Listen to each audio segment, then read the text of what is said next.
एकदा एक वक्त्याने श्रोत्यामधील एका महिलेला विचारले, तुमचा नवरा तुम्हाला आनंदात ठेवतो का? तिच्या शेजारी बसलेल्या पतीच्या चेहऱ्यावर हसू उमटले. तो आत्मविश्वासाने पत्नीकडे बघू लागला. त्याला पूर्ण खात्री होती की ती हो असंच म्हणेल, कारण तिने लग्न झाल्यापासून कधीच काहीही तक्रार केली नव्हती. पण त्याच्या बायकोने स्पष्ट आवाजात उत्तर दिलं, नाही म्हणून. ती म्हणाली, माझा नवरा नाही ठेवत मला आनंदात.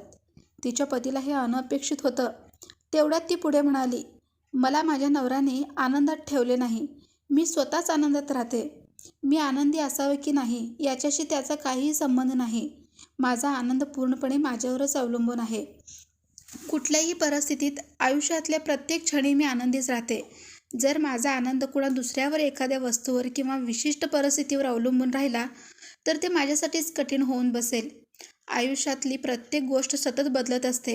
माणसं, संबंध, आपलं शरीर, हवामान, आपले ऑफिसातले बॉस, सहकारी, मित्र, आपलं शारीरिक आणि मानसिक आरोग्य, ही यादी न संपणारी आहे.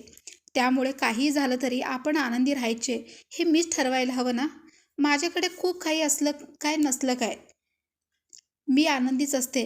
मला कुठे बाहेर जायला मिळालं काय किंवा घरात बसून राहावं लागलं काय, मी आनंदीच राहीन. मी श्रीमंत असले काय किंवा गरीब असले काय, मी आनंदीच असेन. माझं लग्न झालेलं असलं तरी लग्नाआधीही मी आनंदीच होते. कारण मी आनंदी आहे ती माझ्या स्वतःमुळे. माझं जगणं दुसऱ्या कुणापेक्षा जास्त चांगलं आहे म्हणून मी आयुष्यावर प्रेम करते असं नाही. तर आनंदात राहायचं हे मी स्वतःच ठरवलं असल्यामुळे मी आनंदी आहे. माझ्या आनंदाची संपूर्ण जबाबदारी मीच घेतली असल्यामुळे माझ्याबरोबर जगणाऱ्या कुणालाही मला आनंदी ठेवण्याचं ओझं बाळगावं लागत नाही. त्यामुळं माझ्याशी बोलताना, वागताना त्यांना अतिशय मोकळापणा जाणवतो आणि यामुळेच मी इतकी वर्ष आनंदात संसार करू शकले. तुमचा आनंद कधीही दुसऱ्या कुणावर हाती जाऊ देऊ नका. मित्रांनो, वातावरण चांगलं नसलं तरी आनंदी राहा. आजारी असलात तरी आनंदी राहा.